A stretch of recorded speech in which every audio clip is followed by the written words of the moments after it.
રોશન વસાવા આજે હું metro colony ST કેમ્પમાં આવ્યો છું।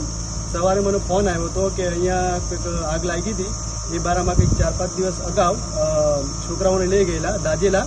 એમાં એક અમારા પરિવારના ભાઈ છે રાકેશ વસાવા, એ એક્સપાયર થઈ ગયા છે।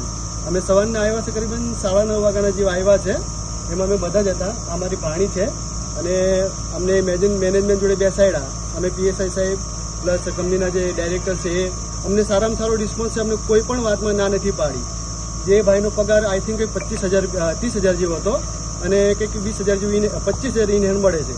હવે કંપનીને એવી રીતના કહે છે કે ભાઈ જો તમને વન ટાઈમ પૈસા જોતા હોય તો કંપની આપવા માટે રેડી છે, પ્લસ જો તમને મહિને જોતા હોય 25,000 તો એમાં 5% વધારો કરીને જેટલી સર્વિસ છે 27 કે 28 વર્ષની ત્યાં સુધી કંપની આપવા માટે બંધાયેલી છે। પ્લસ ડબ્લ્યુસીના પૈસા જે મળશે 15 લાખ રૂપિયા એ બી તરત આપવા તૈયાર છે।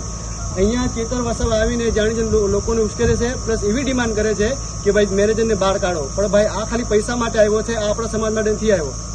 હું મારી વાત કરું, હું ભાજપમાં નથી કે નથી કોંગ્રેસનો, હું મારા પરિવારની રીતે આવ્યો છું, મારી દીદીને લઈને। મને કોઈ અટકાવ્યો, મને કોઈ પોલીસવાળાએ દબાણ કર્યું નથી ને મને કોઈ માનસિક રીતે હેરેસમેન્ટ કર્યું નથી। સ્વતંત્ર રીતે એ આપું છું સ્ટેટમેન્ટ મારું। અને આવનારા સમયમાં કંઈ પણ જો બહાર હુલ્લડ થશે એની સંપૂર્ણ જવાબદારી ચેતર વસાવાની રહેશે। એ ભાઈ જાણજો ને પૈસા કઢાવવા માટે આવ્યો છે। જ્યારે એમ કંપનીનો મને એકદમ પોઝિટિવ રિપ્લાય છે, એટલા માટે મારે આ વિડીયો બનાવવું પડ્યું હતું। કંઈ બી કંઈ થશે, હુલ્લડ થશે, કંપનીને નુકસાન થશે, કોઈને વાગશે, એની સંપૂર્ણ જવાબદારી ચેતર વસાવાની રહેશે। ચેતર વસાવાના મારે સમાજની રીતે એક જ કહેવું છે, ભાઈ હવે તારે હીરો બનવાની કોઈ જરૂર નથી। હવે બધા જાગૃત જ છે કે તારી લપ્પન છપ્પન બધું મૂકી દે અને ઘરે જતો રહે એટલે અમને શાંતિથી પોતે બી જીવ અને મને બી જીવવા દે। અમને રાઇટિંગમાં આપવા બી કીધું છે કંપનીએ અને એની જવાબદારી હું જીવું, મારી પાસે પેપર આવશે એટલે હું મીડિયાની સામે અહીંયા આપી દે।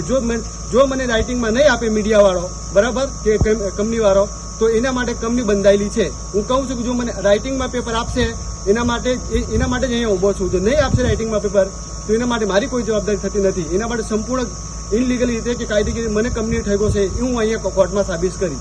આ વિડીયો ચેતરભાઈ માટે બનાવેલું ખાસ એના માટે, જે બહાર હુલ્લડ ના કરે એટલા માટે। જય હિન્દ, જય ભારત।